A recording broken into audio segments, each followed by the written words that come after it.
లో జరిగినటువంటి దుర్ఘటన తొక్కిసలాట్లో చాలామంది చనిపోయినట్టు సమాచారం. చనిపోయినటువంటి కుటుంబాలకు బీఆర్ఎస్ పార్టీ ప్రగాఢమైనటువంటి సంతాపాన్ని తెలియజేస్తూ ఉన్నది. ఈ సందర్భంగా కేంద్ర రాష్ట్ర ప్రభుత్వాలకు విజ్ఞప్తి చేస్తూ ఉన్నాం. క్షతగాత్రులకు అత్యంత మెరుగైనటువంటి వైద్యాన్ని అందించాలి. మరణించిన వారి కుటుంబాలను అన్ని విధాలుగా రెండు ప్రభుత్వాలు ఆదుకోవాలనేది మా విజ్ఞప్తి. ఇదే సందర్భంగా ముఖ్యమంత్రి రేవంత్ రెడ్డి గారు దావోస్ పర్యటన తదనంతరం చేస్తున్నటువంటి వ్యాఖ్యానాలను చూస్తుంటే ఆయన మాటలు, ఆయన వ్యవహార శైలి ఈపాటి ముఖ్యమంత్రి ఇండియాలో లేదన్నట్టుగా ఆయన వ్యవహార శైలి ఉన్నది. రాష్ట్ర ప్రభుత్వాన్ని నడిపేటువంటి క్రమంలో అభివృద్ధిని కాంక్షించేటువంటి ఏ ప్రభుత్వం అయినా చాలా ఎంఓయూలు చేసుకుంటుంది. అందులో చేసుకున్నటువంటి ఎంఓయూలన్నీ కూడా అమల్లోకి వచ్చినటువంటి దాఖలా గతంలో లేదు, ఈరోజు కూడా ఉండదు. 1,82,000 కోట్లు ఎంఓయూలు చేసుకోవడమే పెట్టుబడులు తరలి వచ్చినట్టుగా ఆయన భ్రమిస్తూ ఉన్నాడు. అయితే ఇదే సందర్భంగా ఈ ఎంఓయూల విషయంలో చంద్రబాబు నాయుడు గారు సమైక్య ఆంధ్రప్రదేశ్కు ఈరోజు ఆంధ్రప్రదేశ్ రాష్ట్రానికి ముఖ్యమంత్రిగా కొనసాగినటువంటి వ్యక్తి, అనేక సందర్భాల్లో అనేక ఎంఓయూలు చేసుకున్నటువంటి వ్యక్తి. ఎంఓయూల విషయంలో చంద్రబాబు నాయుడు గారి కామెంట్ ఏంటంటే, దావోస్లో జరిగేది ఓన్లీ నెట్వర్కింగ్ మాత్రమే, అంతకుమించి అక్కడ ఏమీ ఉండదు అని ఆయన అంటున్నాడు. ఇక ఈరోజు ముఖ్యమంత్రి రేవంత్ రెడ్డి గారి డిప్యూటీ సీఎం గారైనటువంటి బట్టి విక్రమార్క గారు వారంటున్నటువంటి మాట ఏంటంటే, ఎంఓయూలు అన్నీ ఎక్స్ప్రెషన్ ఆఫ్ ఇంట్రెస్ట్ మాత్రమే అని అంటూ ఉన్నారు. ఒకవైపు అభిప్రాయాలు, వాస్తవాలు ఆ రకంగా ఉంటే ఈ దేశంలో ఏ రాష్ట్ర ముఖ్యమంత్రి ఎన్నడూ దేని విధంగా ఇంత పెద్ద ఎత్తున ఎంఓయూలు చేసుకున్నాం, ఈ పెట్టుబడులు వచ్చినటువంటి భ్రమింపజేసేటువంటి మాటలు ముఖ్యమంత్రి మాట్లాడుతూ ఉన్నాడు. ఇదే ముఖ్యమంత్రి గడిచిన సంవత్సరం కూడా దావోస్లో ఎంఓయూలు చేసుకున్నారు. ఆ రోజు వాళ్ళు చేసుకున్నటువంటి ఎంఓయూల విలువ 40,000 కోట్లు. దాంట్లో ఇప్పుడు మాకున్నటువంటి సమాచారం ప్రకారం 10-12,000 కోట్లు మాత్రమే మెటీరియలైజ్ అయినాయి. ఇదొక భాగం అయితే, ఇందులో ఇంకొక గొప్ప కోణం ఏంటంటే, మొన్న అక్కడ ఎంఓయూలు చేసుకున్నటువంటి వాళ్ళల్లో మనకు సంబంధించినటువంటి వాళ్ళు రామ్కీ కావచ్చు, మెగా కావచ్చు ఇటువంటి సంస్థలన్నీ కూడా ఇక్కడికి సంబంధించినవి. వీళ్ళు కూడా పెద్ద ఎత్తున అక్కడ ఎంఓయూలు చేసుకున్నారు. అంటే ఫిగర్ ఎక్స్పోజ్ చేయడానికి మాత్రమే తప్ప, ఇది రేవంత్ రెడ్డి గారు నేను గొప్పగా కార్యక్రమాలు చేస్తున్నా అనేటువంటి దాన్ని నమ్మించడం కోసం ఈ రకంగా చేస్తూ ఉన్నాడు. అసలు జరుగుతున్నది ఏంది? ఆంధ్ర రాష్ట్రంలో వారు ముఖ్యమంత్రి అయి తెలంగాణలో కాంగ్రెస్ ప్రభుత్వం ఏర్పడి 13 మాసాలు గడిచిపోయినాయి. వాళ్ళు గతంలో ఇచ్చినటువంటి హామీలు, కాంగ్రెస్ పార్టీ అంటే నిన్న మొన్న వచ్చినటువంటి రాజకీయ పార్టీ కాదు, ప్రభుత్వాలు కూడా ఆ పార్టీకి కొత్త కాదు. దేశానికి స్వాతంత్రం వచ్చినటువంటి అనంతరం ఈ దేశాన్ని అత్యధిక రాష్ట్రాలు అత్యధిక కాలం పాలించింది కాంగ్రెస్ పార్టీ. ఈ దేశాన్ని పాలించింది కూడా కాంగ్రెస్ పార్టీ. అటువంటి పార్టీ అధికారంలోకి రావడం కోసం తెలంగాణ రాష్ట్రాన్ని అనేక రకాలుగా, రాష్ట్రం ఏర్పడక ముందు తెలంగాణ ప్రాంతాన్ని సర్వనాశనం చేయడంలో ఘనమైనటువంటి పాత్ర పోషించినటువంటి పార్టీ కాంగ్రెస్ పార్టీ.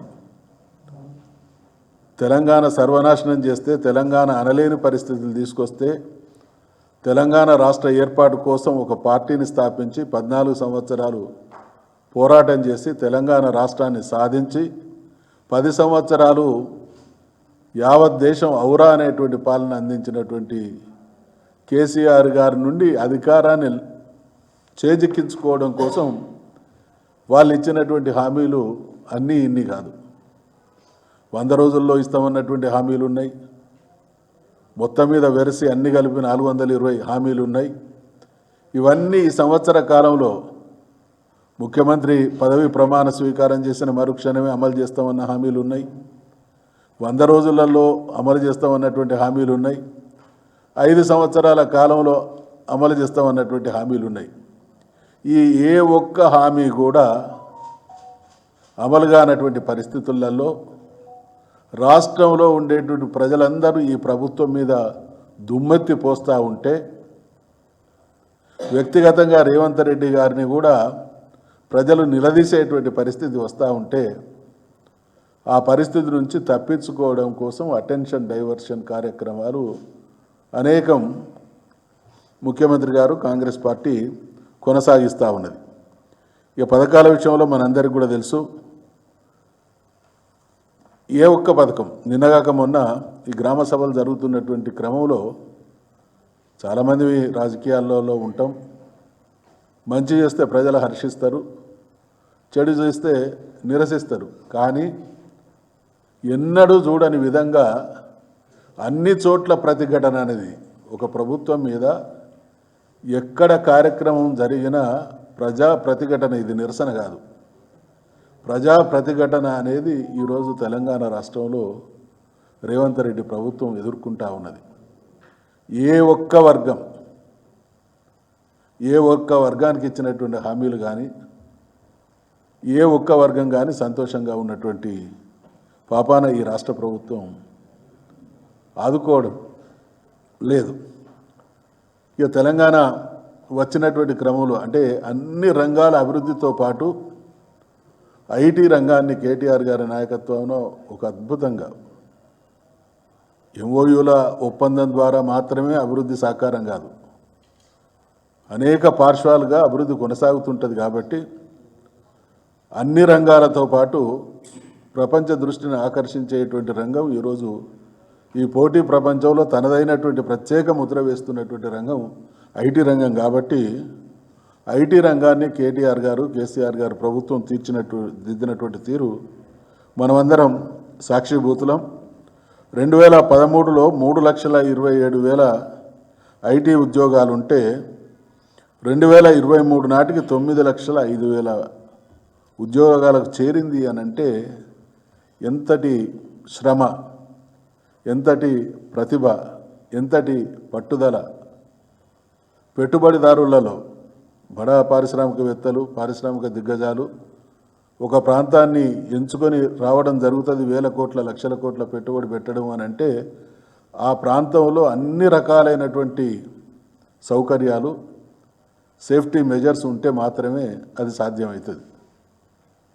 కొత్తగా ఏర్పడ్డటువంటి ప్రభుత్వం అటువంటి విశ్వాసాన్ని కలిగించగలిగి ఒక సుస్థిర పాలన, తెలంగాణను కళ్ళు మూసుకొని పెట్టుబడులు పెట్టవచ్చు అనేటువంటి విశ్వాసాన్ని కేసీఆర్ గారి నాయకత్వంలో ఆనాటి ప్రభుత్వం కల్పించింది. ఆ రోజు సుస్థిర పాలనకు మారుపేరు ఈ దేశంలో ఏది అని అంటే తెలంగాణ ప్రాంతం అయితే, ఈరోజు అస్థిరతకు ప్రతిరూపంగా తెలంగాణ రాష్ట్రం పరిగణించబడుతూ ఉన్నది. అంటే ఇది రేవంత్ రెడ్డి ప్రభుత్వ నిర్వాహకం. ఇక ఆయన అంటాడు, కొందరికట అటెన్షన్ డెఫిషియన్సీ సిండ్రోమ్. ఇప్పుడు రేవంత్ రెడ్డి గారికి వారు ఏమంటున్నారు, కొందరికి అటెన్షన్ సీకింగ్ డిజార్డర్ ఉన్నదట. ఈయనేదో గొప్ప పనులు చేస్తూ ఉన్నాడు, ప్రజలంతా ఈయన వైపే పోతున్నారు. కాబట్టి ఎదుటోళ్ళు అటువంటి సిండ్రోమ్తో బాధపడతా ఉన్నారు, కామెంట్ చేస్తూ ఉన్నారు. వాస్తవంగా ఉన్నది రేవంత్ రెడ్డికే అటెన్షన్ డెఫిషియన్సీ సిండ్రోమ్. దానికి నిదర్శనాలు కూడా ఉన్నాయి. ఈ మధ్యకాలంలో ఆయన సింగపూర్ను స్టేట్ అంటా ఉన్నాడు, అమెజాన్ను వెబ్ సిరీస్ అంటున్నాడు, వికారాబాద్కు పోయి ఆడ టీవీ శానిటోరియం ఉంటే దాన్ని లెప్రసీ అంటా ఉన్నాడు. ఒక సినిమా యాక్టర్ పేరు మర్చిపోతే ఆయన సిండ్రోమ్ ఏందో బయటపడ్డది. ఒక యాంకర్ ముఖ్యమంత్రి అని ఈయన పేరు బదులు ఇంకో ముఖ్యమంత్రి పేరు చెప్తే ఆయన ఎట్లా పట్టలేకపోయిండో కూడా ప్రజలు చూసిండ్రు. అంటే నీ మీ మీ మీ మీ పరిపాలన అనుభవ రాహిత్యం, అవగాహన రాహిత్యం, అసహనం, ఈ అత్యుత్సాహం వెరసి రాష్ట్ర ప్రజలకు శాపంగా తయారైంది. ఎటువంటి రాష్ట్రం, ఎటువంటి పాలన మనం చూసినాం. అందుకనే ఇక ముఖ్యమంత్రి గారి కార్యాలయ నిర్వహణ కూడా చూస్తూ ఉన్నాం. ఎవరు పెడతారు కమాండ్ కంట్రోల్లో? కమాండ్ కంట్రోల్లో ఒక ముఖ్యమంత్రి అనేట ఆయన అంత అద్భుతమైనటువంటి సెక్రటరీ. మనం అందరం చూస్తాం, సెక్రటేరియట్ ముందు నుంచి పోయే సామాన్యుడు కూడా ఇటువంటి అదృష్టం ఏ మహానుభావునికి దక్కుతుందో అని రీతిగా తెలంగాణ రాష్ట్ర సెక్రటేరియట్ నిర్మించుకుంటే ఈయన ఎక్కడి నుంచో నడుపుతూ ఉన్నాడు పాలన? Command control. కమాండ్ కంట్రోల్ అంటే ఏంది? నేరస్తులకు సంబంధించినటువంటి దాన్ని మంచి చెడు విచారించేటువంటిది అది. ఈయన ప్రభుత్వాన్ని నడుపుతూ ఉన్నాడా, లేకుంటే పోలీసు వ్యవహారాలు, లేకుంటే మాఫియాలు, లేకుంటే కబ్జాలు, ఈ సెటిల్మెంట్లు చేస్తూ ఉన్నాడా? ఒక ఇంట్లో వ్యవహారం, కమాండ్ కంట్రోల్లో వ్యవహారం తప్ప ఈ మధ్యకాలంలో మేము క్లోజ్గా చూస్తూ ఉన్నాం. ఎన్నడూ కూడా సెక్రటేరియట్కి వచ్చి ఎటువంటి సెక్రటేరియట్ అది? నేను కూడా చాలా సందర్భంలో గౌరవ కేసీఆర్ గారు ముఖ్యమంత్రిగా ఉన్న రోజులలో సెక్రటేరియట్కి పోతే అందులో పోగానే ఒక అద్భుతమైనటువంటి వైబ్రేషన్స్ వస్తాయి. అటువంటి అంటే ఇక్కడ పాలన అనేది వదిలేసి ఇక వ్యక్తిగతమైనటువంటి ప్రయోజనాలు ఆ దిశగా పాలన సాగుతూ ఉన్నది. అందుకనే ఈ గ్రామ సభలు ఏ రకంగా అటర్ ఫ్లాప్ అవుతున్నాయి అనడానికి నా దగ్గర ఇవన్నీ కూడా ఏ గ్రామంలో ప్రజలు ఏ రకంగా నిలదీసిండ్రు అనేది పెద్ద గ్రామాల వారీగా ఏ గ్రామంలో ప్రజలు కోడిగుడ్లు విసిరేసిండ్రు, మంత్రులను నిలదీస్తూ ఉన్నారు అనేదానికి నిదర్శనం. ఇదేది మా పొలిటికల్ స్టేట్మెంట్ కాదు. ఇదేది ఇక్కడ ఒక పేపర్లో ప్రజలు నిలదీస్తున్నటువంటి ఫోటోలు. వాస్తవాలు ఈ రకంగా ఉంటే మాకు అర్థం కాదు. ఈ ఆన్గోయింగ్ స్కీమ్స్, రైతు బంధు గతంలో మేము ఇచ్చినటువంటి కార్యక్రమం, వీటికి పైలట్ ప్రాజెక్ట్ ఏందండి? అనేక సందర్భాల్లో సజావుగా అమలైనటువంటి స్కీమ్ విషయంలో పైలట్ ప్రాజెక్ట్ అంటే ఇది ఓన్లీ కాలయాపన చేసేటువంటి దుర్మార్గం లేదా ఎగ్గొట్టేటువంటి దుర్మార్గం తప్ప ఇంకొకటి కాదు. అందుకనే వైఫల్యాలు ఈ రకంగా కొట్టొచ్చినట్టు కనబడతా ఉంటే దావోస్కు పోయినాం, 1,82,000 కోట్ల పైగా పెట్టుబడులు వచ్చేసినాయి, 3 పూలు 6 కాయలు చేసినాం అని భ్రమలలో ప్రజల్ని ఉంచేటువంటి ప్రయత్నం చేస్తూ ఉన్నాడు. ఈయన ఊహల పల్లకిలో ఊరేగుతూ అందరినీ ఆ రకంగా ఊరేగమన్నట్టున్నది. కేసీఆర్ గారి పాలన అంటే సమస్యల పరిష్కారం, రేవంత్ రెడ్డి పాలన అంటే ప్రమాణాలు పలాయనాలు. కేసీఆర్ గారి పాలన సమస్యల పరిష్కారానికి నిలువెత్తు సాక్ష్యం. కేసీఆర్ గారిది సుస్థిర పాలన అయితే రేవంత్ రెడ్డిది అస్థిర పాలన. ఇలా కేసీఆర్ గారి పాలన 10 సంవత్సరాలు తెలంగాణలో ఉన్నటువంటి ప్రజలందరూ కూడా ఆత్మవిశ్వాసంతో గుండెల మీద చేయి వేసుకొని మా జీవితానికి భరోసా ఈ ప్రభుత్వం అనేటువంటి సంతృప్తితో సంతోషంగా బతికితే ఇవాళ ఏ వర్గం వాళ్ళు ఏ క్షణాన ఆత్మహత్యలు చేసుకుంటారు అనేటువంటి విశ్వాసరహితమైనటువంటి స్థితి. అందుకనే ఈ ఉత్తర కుమార ప్రగల్భాలు మాని ప్రజలకు ఇచ్చినటువంటి హామీలను నిలబెట్టండి. కేసీఆర్ నాయకత్వం కానీ బీఆర్ఎస్ పార్టీ కానీ తెలంగాణ అన్ని రంగాల్లో గొప్పగా ఉండాలనేదే మా ఆకాంక్ష. తెలంగాణ నిజంగా బాగుపడితే సంతోషించేటువంటి మొదటి వ్యక్తి కేసీఆర్ గారు. ఆ వరుసలో మేమందరం ఉంటాం.